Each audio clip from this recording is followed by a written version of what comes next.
Hey guys, it's Miss Coconut. How are you doing?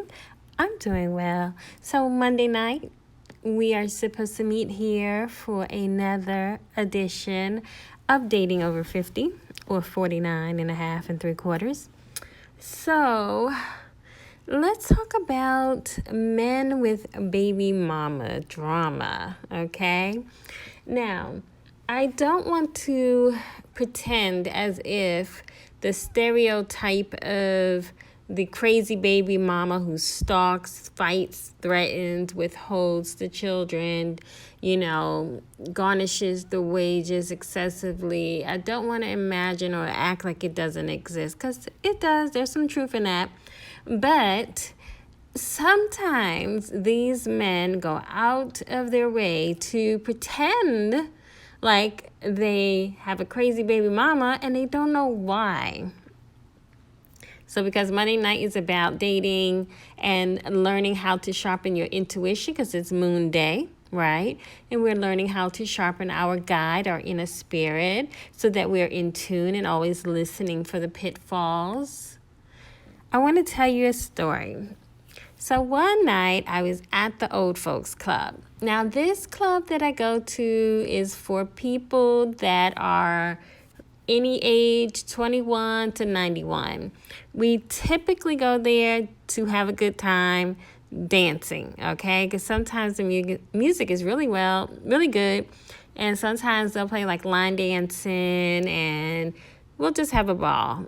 Now, this is the kind of place I never go looking for a man at, okay? It's very like hole in the wall. We're just going to let off some steam and we dance and dance and dance and have fun. And they have good cheap drinks. The drinks there are like $6. They make a great margarita.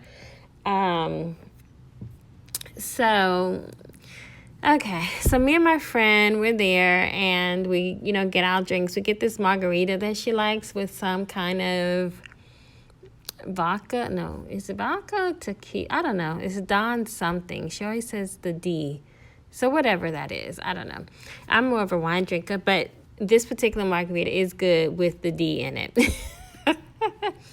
So we have our drinks and we're just chilling on the, fringes of the dance floor. We're not on the dance floor yet.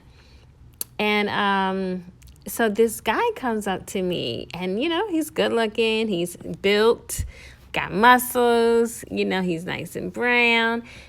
He definitely looks a little younger than anybody that I would be talking to.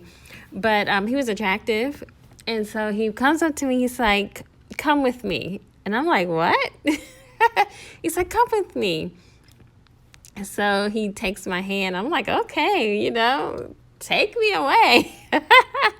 Where are we going? He's like, we're going to go to the other side because the drinks are better there. I was like, oh, okay. I've never been to the other side because, like I said, we just kind of go. We stand in our little corner. We dance and have fun. So we go over there. We're chit-chatting and we're standing in line, making small talk or whatever. He tells me about himself. I don't remember what he said. And I barely tell him anything about myself because, ladies, you have to get in the habit of listening only and not talking so much. So many times we talk so much because we're trying to match compatibility.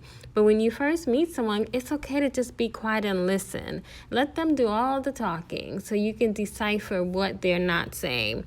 So we're in this line for a long time. He's very personable, okay? He's chatty, he's talking to the different people around us, but he's not like disrespectful or anything. He's just talking and making jokes and whatever.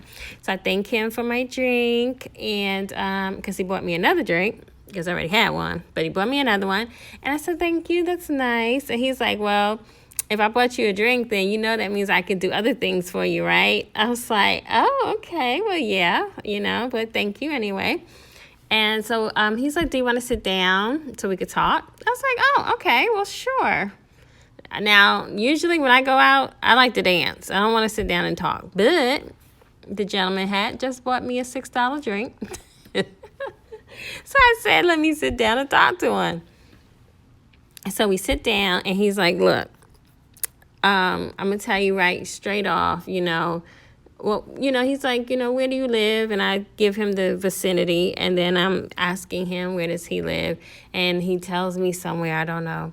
And he's like, yeah, I live in an apartment. And I was like, oh, okay, well, we just talking about the apartment. And then he says, yeah, I have to tell you, I just got out of a relationship. And I was like, oh, well, how long, well, you're in this relationship? And he had been in the relationship for a few years, and he had a small baby. Ding, ding, ding, ding, ding. That's indicator number one. I have a rule now. If you have small children, you can't talk to me. I know that may seem harsh, and a lot of people are going to cry about it and be like, that's not fair. You could be meeting a nice man that you're turning down because you're doing it. Yeah, too much drama with the baby mamas for real at that age. When they're like 5 and under, And then the children themselves, when they're like 9, 10, 11, they probably won't like you. They're going to make your life miserable. So, So anyway, I'm just like listening. He's like, yeah. So me and my baby mama, we used to live together. And, I just want to be upfront with you. She moved out, but, she told me she was moving. She moved across the street. I was like, she moved across the street. And he's like, yeah, she moved across the street. I was like, what? He's like, yeah, isn't that something? I was like, mm-hmm. And then he said, yeah. So every time when someone comes over, they're always scared that my baby mama gonna come knock on the door. I'm like, what? He's like, yeah, because, she kind of crazy and stuff. But I'm like, chill. She ain't going to do nothing. She ain't going to do nothing. So, if you want to come over, now he's indicating to me. I had just met this man. He just bought me a $6 drink, and he's already telling me. Now, if you want to come over tonight, you can. I was like, excuse me? He's like, yeah, I'm saying, you might want to come over. A lot of times, after people leave a club, what you want to do? You want to go to IHOP? You want to go to Fast Eddie's? And I was like, what's Fast Eddie's?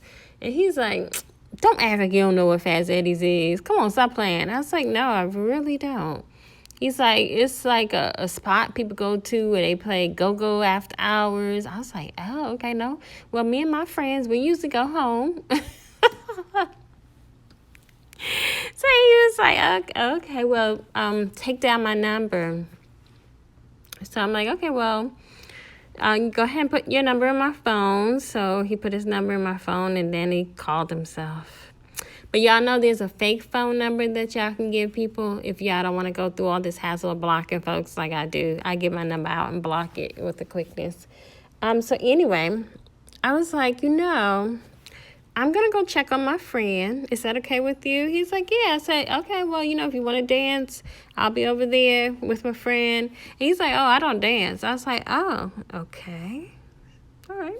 So I go on about my business. I dance with my friends. We're having a good time. We start the line dancing. I'm just having my little ball like I normally do. At some point later in the night, he finds me. And he says to me, so, you gonna come over tonight? And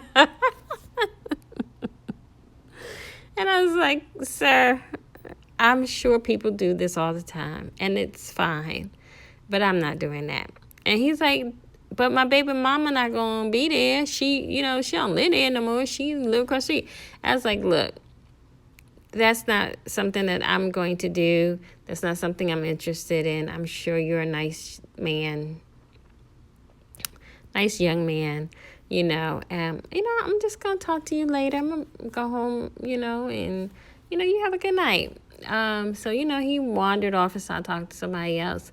Anytime a man that just meets you, puts down the baby mama, tells you the baby mama is crazy, tries to paint the baby mama as violent, 9 times out of 10, they still having sex with this woman, and they're making her crazy. And, I use that term loosely because we do have to have accountability. So I don't want to shrug it off on him. But they are sending mixed signals in some cases. So yeah, in some cases they are making up these stories or they're driving the behavior. So again, not to say that we shouldn't be accountable for our actions and no one can make us do anything. That is very true. But I have found that a lot of times these men demean and put down these baby mamas that they went and slept with and had a baby by. They put them down so that you can get lax and so that your defenses come down and you're not as guarded and you start to feel sorry for them and you want to nurture them and mother them. And then your defenses are lowered, and so you're not paying attention to the flags. Because the reality of this whole story is this: he had a child with this woman, whether she's crazy or not, I don't know. But let me tell you this. One time I was dating this guy, and he told me about the baby mama, probably about 2 years before him and I started dating. And we were just friends, and he always talked about the baby mama so crazy. So anyway, fast forward, we get in a relationship. And, him and the baby mama have been broken up for some time, and he's with me now. And then one day I was singing this song, and I told him the song, and he says to me out the blue, my baby mama sent me that song last week. I was like, your baby mama sent you that song? I thought y'all hated each other. I thought y'all didn't like each other. You always talk so bad about her and put her down. Why would she be sending you a love song? I don't know. I don't know why she would do that. Oh, really?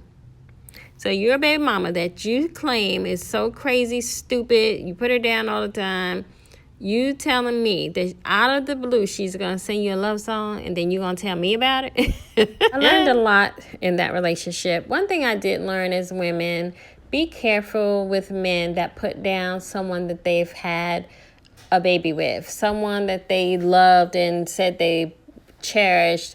In most cases, they were willing and vulnerable to have sex with them without a rubber and make a whole human. Be careful when they're putting them down, because 9 times out of 10, that's a false narrative, and you will soon be on the receiving end of that same exact treatment. Make no mistake, a man that talks so badly about his child's mother, whether it's true or not, if he doesn't have the strength and wisdom and fortitude to speak gently of her, even if there are some things about her that are not so nice, maybe she's a crackhead, but there's probably some other redeeming things about her. Maybe her life was hard, or, maybe he could be more understanding or sympathetic to her plight and, the things she grew up with. But if he's just constantly berating, putting her down, denigrating her, making her look like she's psycho, pay attention to that behavior.